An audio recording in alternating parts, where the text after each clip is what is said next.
of course, the idea is that BlackRock has become kind of the face of almost an enemy that wants to take over the world. So I want to kind of unpack that a little bit. Do you want a wealthy retirement without worrying about money? Welcome to the Retire in Texas podcast, where you will discover how to enjoy your faith, your family, and your freedom in the state of Texas. And now, here's your host, financial advisor, author, and all-around good Texan, Darryl Lyons. Hey, this is Darryl Lyons, CEO and co-founder of PAX Financial Group, and you're listening to Retire in Texas. This information is general nature only. It's not intended to provide specific investment, tax, or legal advice. Visit paxfinancialgroup.com for more information. And if you're not a client yet, you can go to paxfinancialgroup.com. There's a connect with us button or contact us button. Click on that. And then what it'll do is it'll trigger an advisor to have a 15-minute, no obligation, kind of a fit meeting. Hey, is this a good fit? And I'm convinced all of our advisors have a heart of a teacher. So you'll find that to be a non-threatening conversation to see if we're just a good fit. So I want to talk about BlackRock today. They're the largest asset manager in the entire world. I mean, they manage over 10 trillion, which is a lot of money, as you would imagine. They've been around since 1988. You may or may not have heard one of the products that they offer, and I'll get into some of the construction in just a minute, is called an iShare. Those are exchange traded funds, and they're in a lot of people's portfolios. They're so big that during the 2008 crisis, the government called on BlackRock to help. And then during COVID, they called on them to help again. And even earlier, gosh, time's flying, I guess it was this year, SVB, the Silicon Valley Bank, BlackRock came in and helped out with that. So they've been somewhat of a safety net for the government over the last 10, 15 years. They are publicly traded, so you can actually buy BlackRock stock online. And they were founded by a guy named Larry Fink, and I believe Susan Wagner was one of the founders, but Larry Fink's kind of the face of the franchise. But don't confuse BlackRock with Blackstone. A lot of people do. Blackstone is a real estate company. They focus primarily on buying real estate, commercial real estate, that is. Some people kind of get them confused. I've seen this before. I've heard that BlackRock's buying residential houses all across the country. And I think there's wires getting crossed in that rhetoric. First of all, BlackRock's really not in the business of buying real estate necessarily. They're probably confusing with Blackstone. And frankly, working with these asset managers, I don't know if buying residential property really moves the needle. And I have a lot of people in the real estate business. I've never seen Blackstone or BlackRock get into the residential housing business. So it's kind of strange with BlackRock. And I'm going to give you an opinion before I'm all said and done on BlackRock. But it's kind of weird as you get into these proclamations about BlackRock, how wires can get crossed and they become half-truths. And either it's ignorance or intentional, but I'm going to try to dispel some of those. Like one of them recently was the assassins of Donald Trump. They were in BlackRock commercials. And I think that all of us would be like, okay, what is going on here? Both of them. One was and one wasn't. So the other one was debunked. But we don't even know truth anymore because you can certainly put them in a commercial and you can take that. It's just hard to know. There's a guy out there named Tariq Fancy, and he goes around. He says he was a former BlackRock executive, and he goes around and kind of perpetrates these things. And of course, the idea is that BlackRock has become kind of the face of almost an enemy that wants to take over the world. So I want to kind of unpack that a little bit today. And I had worked, and PAX in general had worked with BlackRock 20 years ago. In fact, this was kind of before BlackRock became kind of the superpower of the world. We were the number one user of BlackRock strategies in San Antonio. And Bob Dahl was there. He's a great Christian man, still in the industry, not with BlackRock. And he was the chief investment officer at the time. A guy named Dennis Statman ran a fund that we just absolutely loved. It was called BlackRock Global Allocation. The professionalism, the research, the risk management, we were just really endeared to being able to use them for the benefit of our clients so they could make money. And so it worked. And then about 2021, that's when it got all squirrely. And Larry Fink, so he puts a letter out every year to shareholders. And in his 2021 letter, it said, climate risk is investment risk. And so what it told all of us is that he was making climate change a priority. And then I looked in our clients' portfolios, and BlackRock has discretion to trade without getting into the nuances of how investment management works. we work with asset managers and then they have limited authority to do things within client portfolios, and we do too. And so that's how the whole machine works. But they had exchanged out of some of our clients' portfolios funds that we had been used to, and we found that there was ESG funds in our clients' portfolios, and we totally lost it. I mean, I did personally. I was so mad because I felt like we were violated. Like this big entity that we had trusted over the years had taken advantage of us and started to push their agenda of climate change and ESG and DEI. And they had actually, you hear about it on TV, but it was actually happening in our clients' portfolio. So we just went ballistic. I mean, I did. I was mad. I was on the phone with them. And again, when I get mad, I want to be very strategic about it. So I didn't undermine anybody at BlackRock. I didn't belittle anybody. I just had very frank conversations. And then I went one step further and actually had a conversation with Governor Abbott about this. And this was through the National Federation of Independent Business Owners. And we were talking about how BlackRock had so hyper-focused on clean energy and abandoning fossil fuels that there was a complete disconnect because Texas is such a big producer of energy. What was happening is BlackRock was managing a portion of the pension, and at the same time undermining the very economic engine, which is fossil fuel of Texas. So when I had a brief conversation with Abbott, he was going to have nothing to do with it. DeSantis pulled out like $2 billion from their state's fund because of BlackRock. So it wasn't just me that was frustrated. It was the states.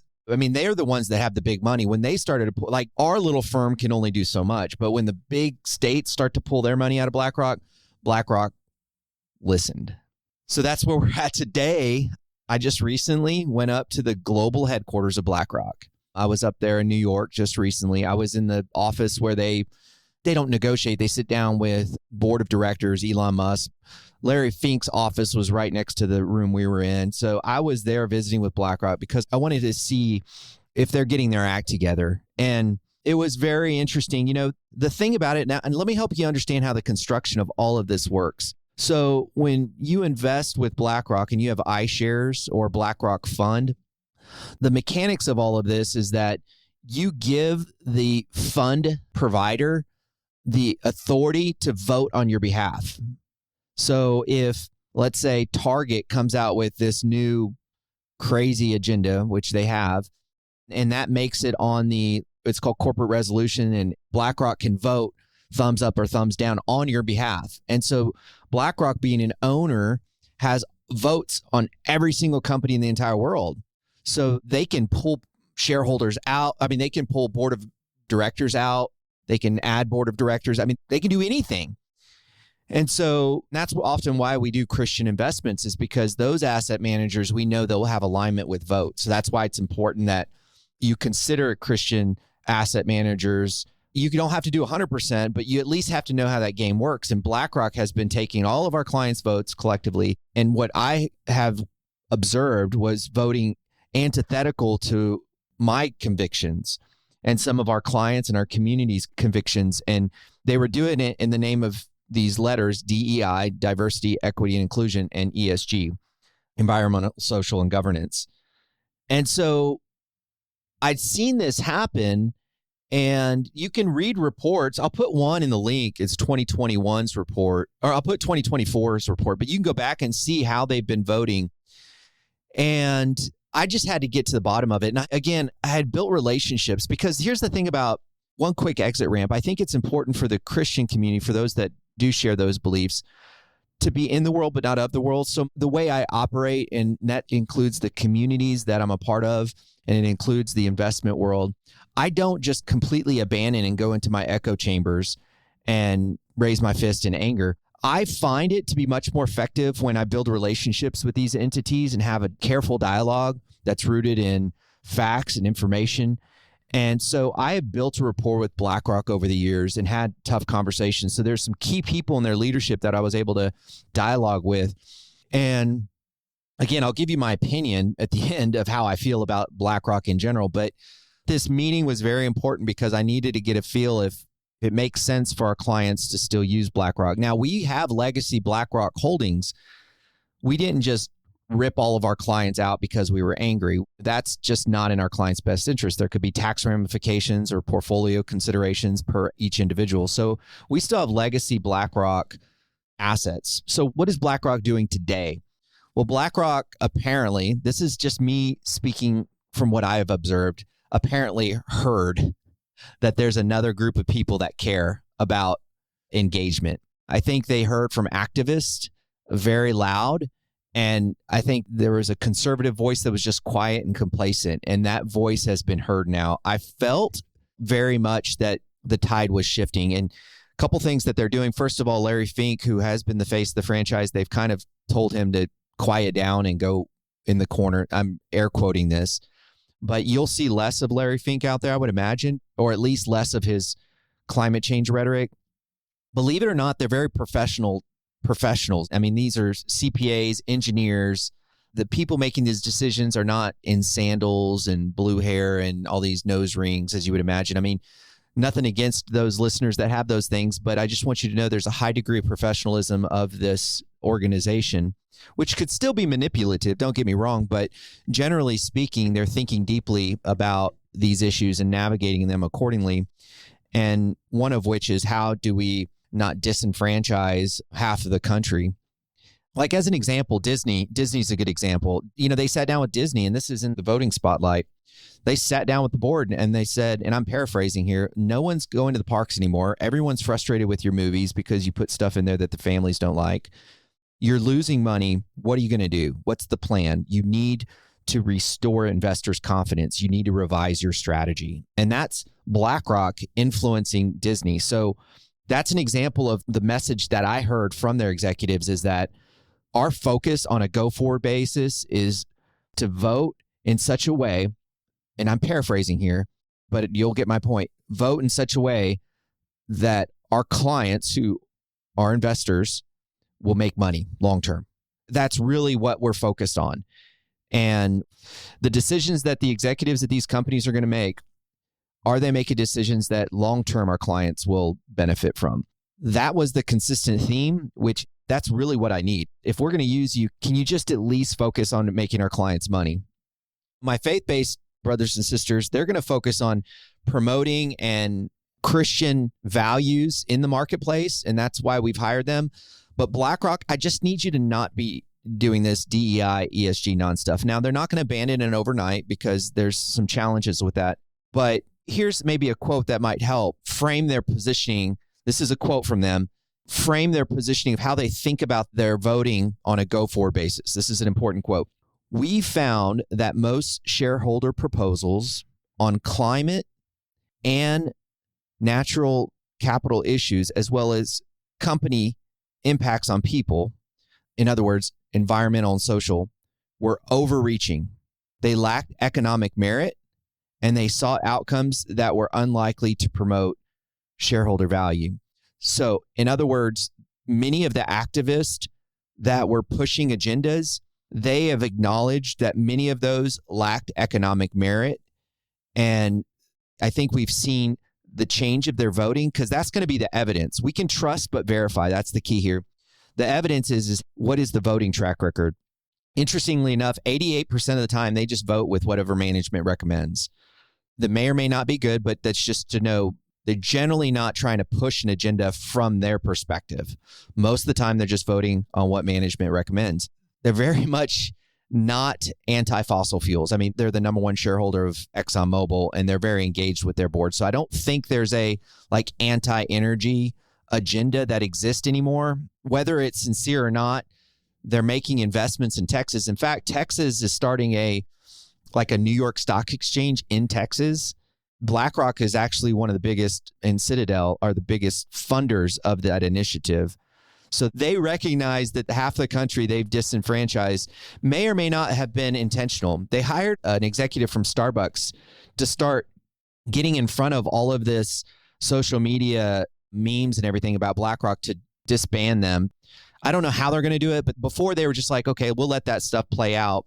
all that stuff about BlackRock taking over the world. Now, apparently, they're going to be proactive in going against it, and they're going to focus on making our clients money. They did say that every now and again, there will be issues that will look more like a social issue. And as an example, in Arizona, one of the companies that they invest in, they do data centers, and every data center, I didn't know this, every data center that you put in takes about as much water as a 50,000 person town. So yes, that data center will make money for investors, but the question is how are they going to manage the water issue and work with local municipalities? So at first glance, that may seem like a peripheral, one of those ESG kind of things, make the world safe. But their contention is that if they don't get that right, then that will have an economic impact. So here's my conclusion. So I like to wind down at night going in my hot tub.